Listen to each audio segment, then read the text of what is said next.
அது மாதிரி இந்த சோசியோலஜிக்கல் அப்ரோச்ல இருக்கிற இன்னொரு முக்கியமான ஸ்காலர் தான், இன்னொரு முக்கியமான அறிஞர் தான் இந்த மேக்ஸ் வெபர் என்று சொல்றோம். இவர் 1864 ஜெர்மனியில பிறந்தது. இவரை நாங்க சொல்ற கேபிட்டலிஸ்ட் மார்க்ஸ். எப்படி மார்க்ஸ் ஒரு எண்ணிலிருந்து ஒரு முகாம்ல இருந்து அவருடைய கருத்துக்களை சொன்னோம், இவர் அதே இதை கேபிட்டலிஸ்ட் ஃப்ரேம் ஒர்க்ல இருந்து, முதலாளித்துவ ஃப்ரேம் ஒர்க்ல இருந்து இவருடைய கருத்துக்களை முன்வைச்சார். இவருடைய கருத்துக்களை எப்படி முன்வைக்கிறார் அப்படின்றத நாங்க பார்ப்போம். முக்கியமா இவருடைய கருத்துக்கள் தியரி ஆஃப் சோசியல் ஃபங்க்ஷன்ஸ், இந்த சமூகத்த இயக்கம் பத்தின அடிப்படை கருத்துக்கள் மாதிரி, டெஃபினிஷன் ஆஃப் authority, ரைட், சமூகத்துல எப்படி authority பவர் ஒர்க் ஆகுது அப்படின்றது மாதிரி, capitalism and protestants, right, protestant மதத்தோடு சேர்த்து எப்படி கேபிட்டலிசம் இம்ப்ரூவ் ஆகுது, right, social stability and positions, right, சமூக நிலச்சிருப்பும், அது மாதிரி இந்த அப்படின்னா சமூகத்துல எந்த மாதிரியான இந்த பொசிஷனாலிட்டிஸ்ன்றது எந்த மாதிரியான தகுதிகள் எந்த மாதிரியான சமூக நிலச்சிரிப்புக்கு காரணம் மாதிரி, மெத்தடாலஜி ஆஃப் சோசியல் சயின்ஸ், சமூக விஞ்ஞானத்துக்கான முறமகன் மாதிரி, தியரி ஆஃப் ஐடியல் ரேஸ் அப்படின்னா இலட்சிய ரேஸ், ஒரு ஒரு ஒரு இனத்தை உருவாக்குறதுக்கான கோட்பாடு, இப்படி நிறைய பேசிக் ஐடியாஸை வச்சு மேக்ஸ் வெபர் அவர்கிட்ட கருத்துக்களை முன் வச்ச நாங்க அதுல பேசிக் சில விஷயங்களை பார்ப்போம். ஒன்று, அவர் சொல்ற சமூகத்துல நாங்க பார்க்கணும் அதிகாரம் எப்படி ஒர்க் ஆகுறா, அந்த அதிகாரம் ஒர்க் ஆகுறதுக்கு பேசிக் கீ காம்போனன்ட்ஸ். அதுல அவர் சொல்றா ஒவ்வொரு authority-ய பேஸ் பண்ணி அந்த authority சமூகத்துல என்ன மாதிரியான மாற்றத்தை கொண்டு வருவாங்க அப்படின்றது டிட்டர்மின் ஆகும் அப்படின்னு சொல்றாரு. அதுல முக்கியமா 3 வகையாக பிரிச்சு. ஒன்று, authority அதை நாங்க யூஸ் பண்றோம், லீடர்ஷிப் ஒன்றும் யூஸ் பண்றோம், தலைமைத்துவம் என்றும் யூஸ் பண்றோம். ஸோ அவர் தலைமைத்துவத்தை பர்டிகுலர்லி 3ஆ பிரிக்கிறார். ஒன்று, ட்ரெடிஷனல் authority, இல்லாட்டி ட்ரெடிஷனல் லீடர்ஷிப், அடுத்தது கரிஸ்மெட்டிக் லீடர்ஷிப், அடுத்தது லீகல் ரேஷனல் லீடர்ஷிப். அப்படின்னா சில இடங்கள்ல தலைமைத்துவம் எப்படி ஒர்க் ஆகும்டா, இல்லாட்டி அதிகாரம் எப்படி ஒர்க் ஆகும்டா, இது பாரம்பரியமா ஒர்க் ஆகும். அப்படின்னா வாப்பா நல்ல செல்வாக்குள்ள ஆயிருப்பார், அதால மகனும் செல்வாக்குள்ளவரா இருப்பார். காரணமா மன்னராட்சி நாடுகள்ல வாப்ப மன்னர், அதால மகனும் மன்னர், ரைட். இந்த மாதிரியான தலைமைத்துவத்துக்கு செல்ல பாரம்பரிய தலைமைத்துவம் இல்லாட்டி பாரம்பரிய அதிகாரம் என்று சொல்றோம்.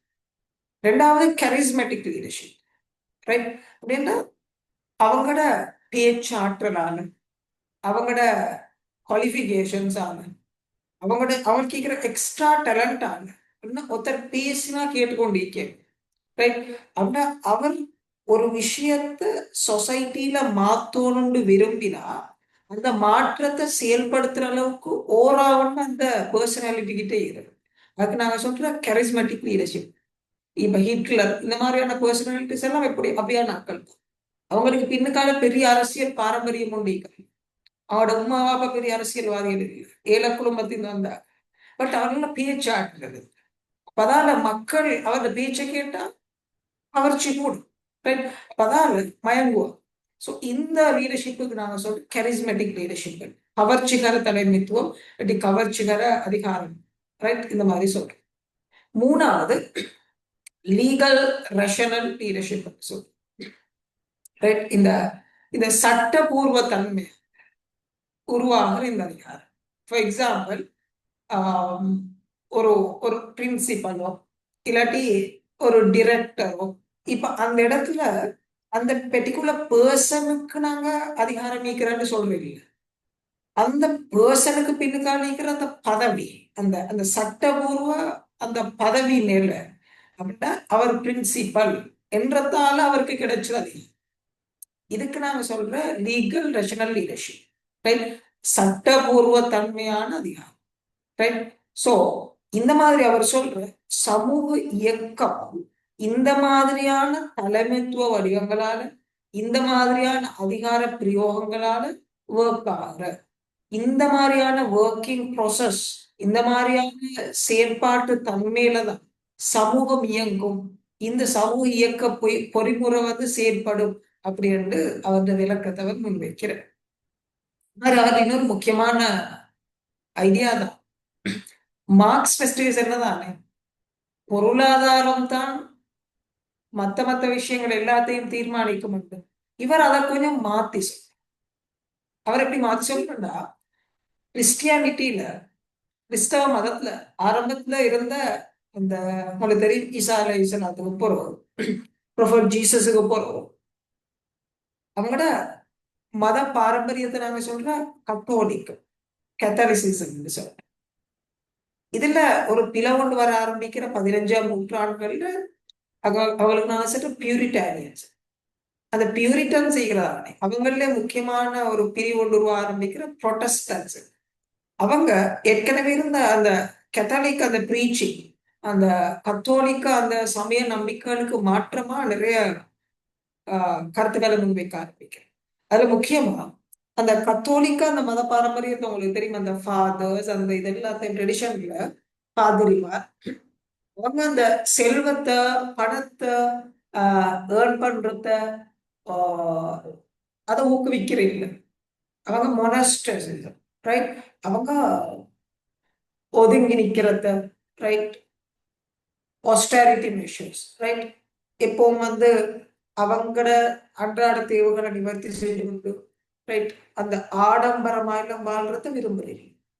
இவங்க என்ன செய்ய ஆரம்பிக்கிறாங்க, புரொட்டஸ்டன்ஸ் அந்த கத்தோலிக்க மதம் சம்பந்தமான அடிப்படைகளை மாத்திரத்தோடு இந்த கன்செப்டை இப்ப நான் செல்ல கன்செப்டை இவங்க செல்ல ஆரம்பிக்கிற, உண்மையிலே கடவுள் உங்களை விரும்புறாருனாவே அர்த்தம் உங்களுக்கு செல்வம் கூட்டுறது உங்களோட கடவுள் உங்களை விரும்புறாருன்னு அர்த்தத்துக்கான அடையாளம் இப்படி புதிய வரைவிலக்கணம் சொல்ல ஆரம்பிக்கிறேன். அதால என்ன நடக்க ஆரம்பிக்கிறேன்னா, இந்த புரொட்டஸ்டன்ட் இந்த இந்த இந்த பிரான்ச் இந்த மத பிரிவை நம்புற ஆட்கள் கூடுதலா செல்வம் ஈற்றத இன்னும் கொஞ்சம் முழு முயற்சியோடு செய்யாகும். இப்ப இதால என்ன நடக்கிறன்னா, இந்த சமய நம்பிக்கை என்ன செய்ய ஆரம்பிக்கிறன்னா, பொருளாதார வளம் பத்தின இல்லாட்டி பொருளாதாரத்தை ஈட்டிக்கொள்றது பத்தின புதிய பார்வை ஒன்றை கிரியேட் பண்ற.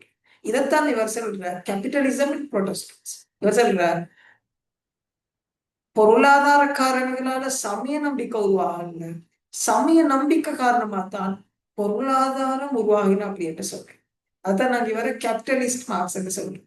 மார்க்ஸ்ட நம்பிக்கையா அப்படியே புரட்டி போட்ட மனுஷன் ரைட். ஸோ இந்த மாதிரி சமூகம் எப்படி ஒர்க் ஆகுது அப்படின்றதுக்கான அந்த பேசிக் ப்ரொசீஜர் நாங்க ஃபர்ஸ்ட் பேசணும் தானே. அரசியலுக்குள்ளுக்கு நாங்க பாக்குறது வட் அண்ட் ஹவ் ரைட், எப்படி சமூகத்துக்குள்ளுக்கு அரசியல் இயங்குது ரைட், எப்படி இயங்குது ஹவ் மாதிரி வட், அதுல என்ன இயங்கு, யார் இயங்குகிறார், எந்த அரசியல் நிறுவனங்கள் இயங்கு, எந்த அரசியல் கட்சி இயங்குது, எந்த அரசியல் தலைவர் ஈடுபடுற இப்பதான் பார்ப்போம். சோசியலஜிகளுக்கு வை என்ற கேள்விக்கு ஆன்சர் கொடுக்கும். ஏன் ஏன் அரசியல் கட்சி, ஏன் சமூக இயக்கங்கள் இருக்கு, அவங்களோட உள்ளுக்கு ரீசன். சோ அந்த ரீசனை தேடிதான் மெக்ஸ் வெபர் மாதிரியான ஆட்கள் போகும். அந்த ஆன்சர் தான் இந்த கொஷன்ஸ் மூலமா, இந்த கொஷன்ஸை ரைஸ் பண்றதின் மூலமா, அதுக்கு ஆன்சர்ஸை ஃபைண்ட் அவுட் பண்றதின் மூலமா அவங்க கொடுக்க ட்ரை பண்ணும். ஸோ மெக்ஸ் வெபர் சோசியாலஜிக்கல் அப்ரோச்சுக்கு சமூகவியல் அணுகுமுறைக்கு கொடுத்த பங்களிப்பு இது.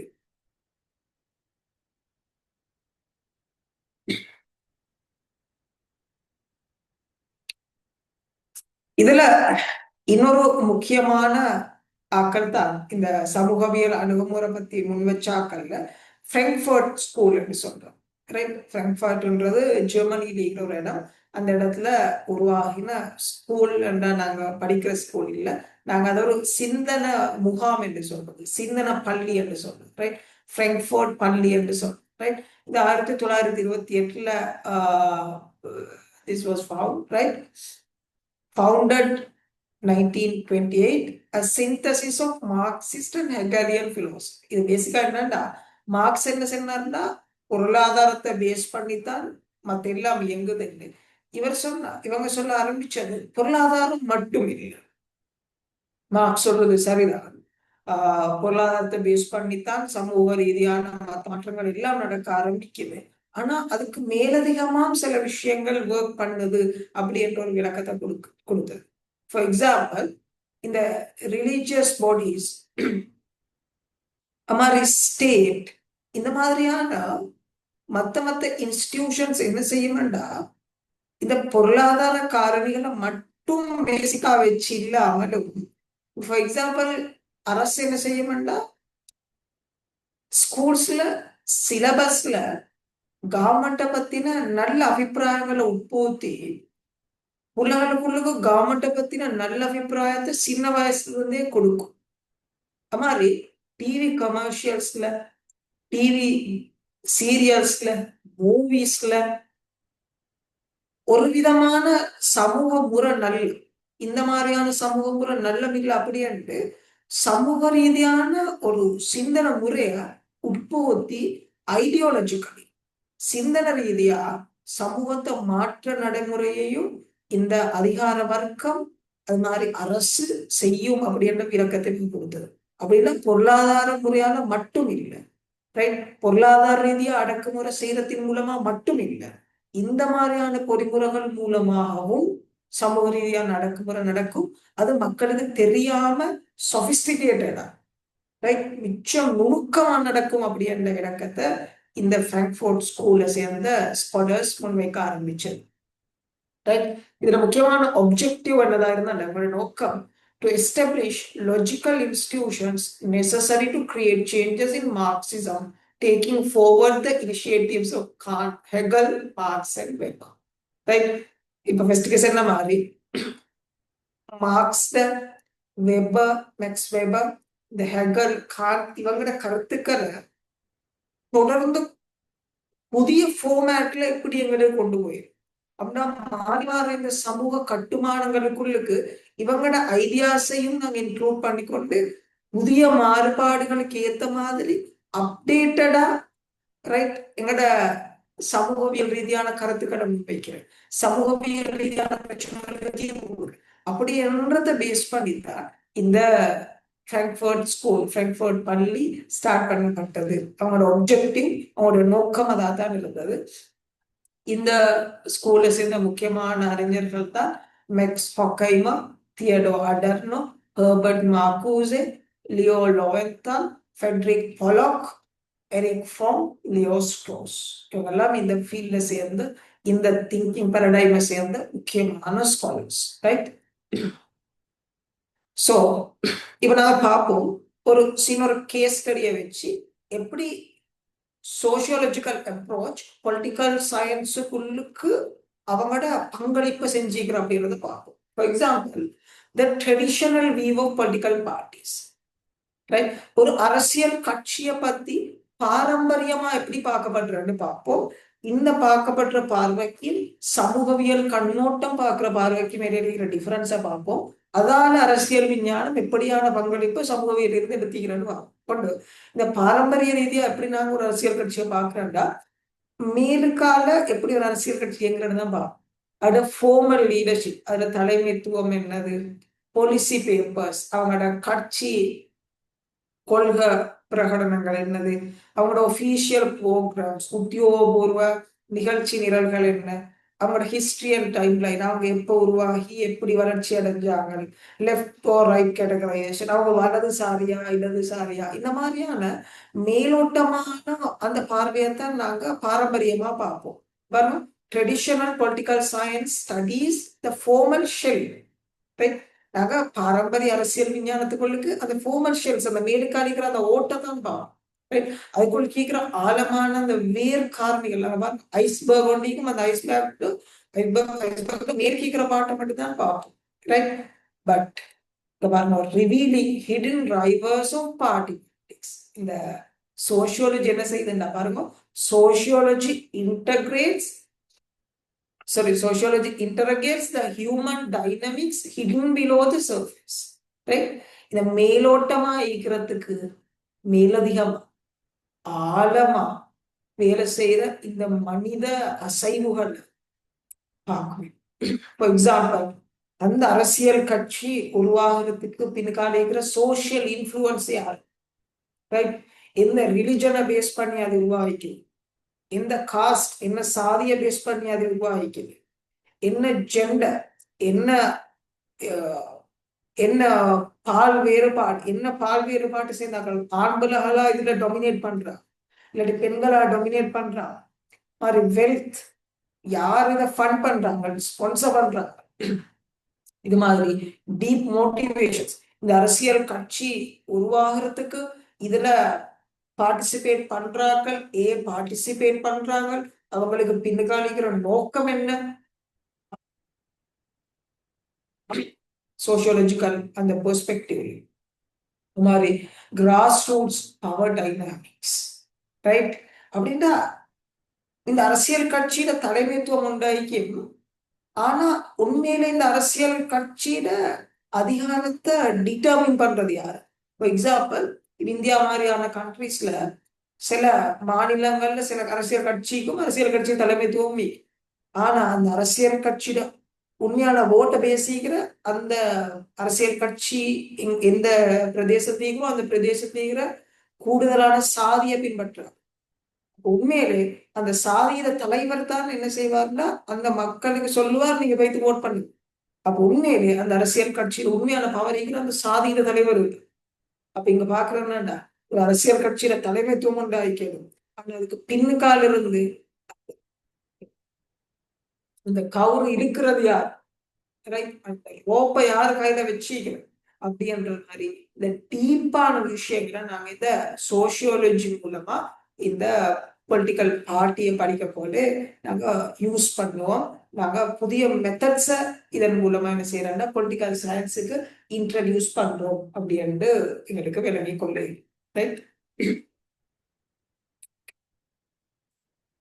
அந்த மாதிரி சோசியோலஜி இன்னொரு பார்ட் தான் என்த்ரோபாலஜி என்கிறது, இந்த மானுடவியல்ன்றது. இதுல நாங்க பேசிக்கா பாக்குறது ஹியூமன் பிஹேவியரல் பேட்டர்ன்ஸ், ரைட்? மனித நடத்தையிட பேட்டர்ன்ஸ், ரைட்? அதுல மனித நடத்தை எப்படி ஒர்க் ஆகுது அப்படின்றது. ஸோ சொல்ற அவங்களோட முக்கியமான ஆர்கியூமெண்ட் என்னன்னா, study political science requires knowledge of society, right? அரசியல் விஞ்ஞானத்தை படிக்கணும்னு கட்டாயம் இந்த சமூகத்தை பத்தின ஒரு அறிவை கிடைக்கும். ஏன்னா அரசியல் செயல்படுறது இந்த சமூகத்துக்குள்ளதான். So context is crucial, right? Understanding specific social, cultural and religious environments. நாங்க பொலிட்டிக்கல் சயின்ஸ் படிக்க போல எந்த ஒரு விஷயத்தையும் அதுக்கு பின்காலிக்கிற கண்டெக்ஸ்ட் அப்படின்னா அது எந்த சொசைட்டில அந்த விஷயம் ஒர்க்கா, அது எந்த கல்ச்சர் எந்த கலாச்சாரத்துக்கு அது ஒர்க்கா, எந்த மதம் எந்த மதம் ஆதிக்கம் செலுத்துற என்வாரன்மெண்ட்ல சூழல் அது ஒர்க் ஆகுது அப்படின்றத பாத்தீங்கன்னா கண்டெக்ஸ்ட், அது சூழமைப்பு சம்பந்தமான நாலேஜ். எக்ஸாம்பிள், இந்தியாவும் டெமோக்ரஸி தான், ஸ்ரீலங்காவும் டெமோக்ரஸி தான், பிரிட்டனும் டெமோக்ரஸி தான். ஸ்ரீலங்காவும் இந்த ஜனநாயக நாடுதான், இந்தியாவும் ஜனநாயக நாடுதான், பிரிட்டனும் ஜனநாயக நாடு. ஆனா அந்த ஜனநாயகங்களுக்கு இடையில வேறுபாடு. அங்க நடக்கிற எலெக்ஷன்ஸுக்கும் ஸ்ரீலங்கா நடக்கிற எலெக்ஷன்ஸுக்கும் இந்தியா நடக்கிற எலெக்ஷன்ஸுக்கும் வித்தியாசம் இருக்கு. ஏன் அந்த வித்தியாசம் இருக்கிறேன்? ஏன்னா அந்த கலாச்சாரங்கள் வித்தியாசம், சமூக கட்டமைப்புகள் வித்தியாசம், ஒவ்வொரு நாட்டிலும் இருக்கிற மதம் சம்பந்தமான நம்பிக்கை வித்தியாசம். அது என்ன செய்யும்டா அந்த அரசியல் வெளிப்பாடுகள்லையும் செல்வாக செலுத்தும், இம்பாக்ட் பண்ணும், ரைட்? செகண்ட்.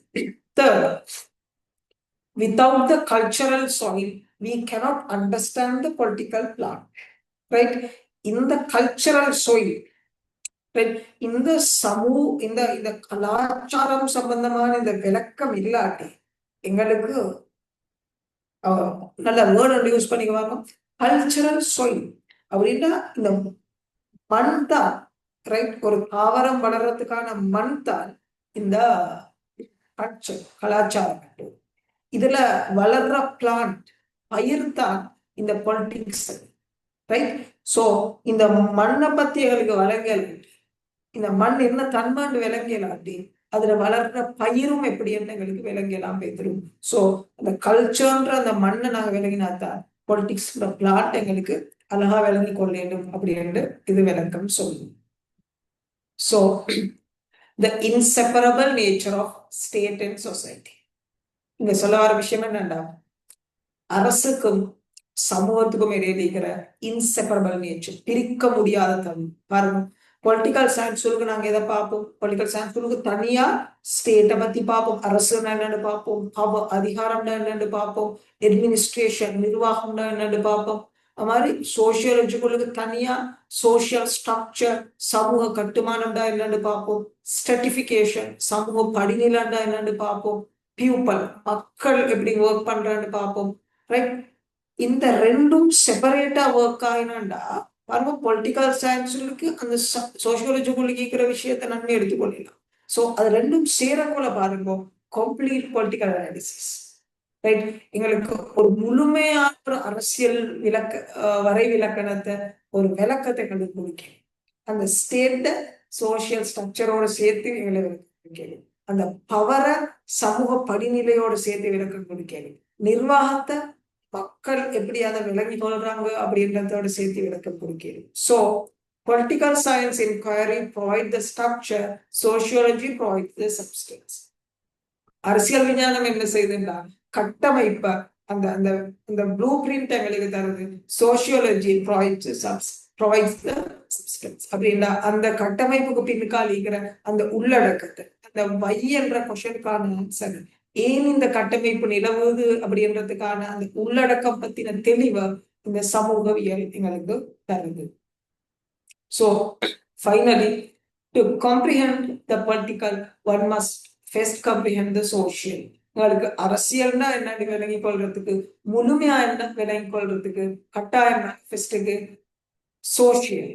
ரைட், சமூகம் இல்லாட்டி சமூகம் எப்படி இயங்குது, இல்லாட்டி சமூகவியல் எப்படி இயங்குது, அப்படின்னா சமூகத்தை பேசிக் ரூட்ஸ் என்னது, இந்த மாதிரியான விஷயங்களை விளங்கி கொண்டாதான் எங்களுக்கு அரசியல் தான் என்னன்றத பார்த்தீங்கன்னா ஒரு ஃபுல்லி கம்ப்ரிஹென்சிவ், ஒரு முழுக்கான ஒரு முழுமையான ஒரு விளக்கத்தை எங்களுக்கு எடுத்துக்கொள்ளும். So building on the legacy of Comte, Marx, Weber and critical theory.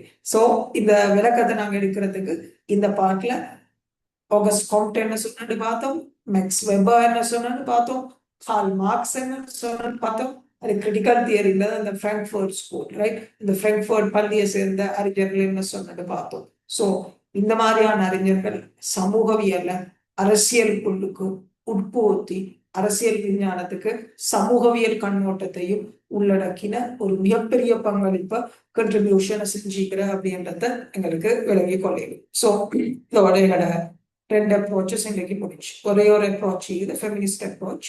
அது நாங்கள் அடுத்த லெக்சர்ல பார்ப்போம். ஏதாவது டவுட் செய்யுதா முஸ்கி?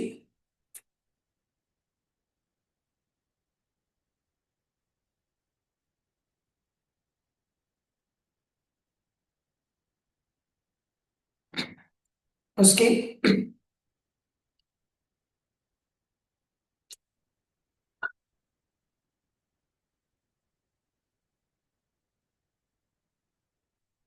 முஸ்கி ரஹ்மா? No doubts. அப்ப நாங்கள் கிளாஸை முடிச்சுக்கொள்வோம். ஓகே.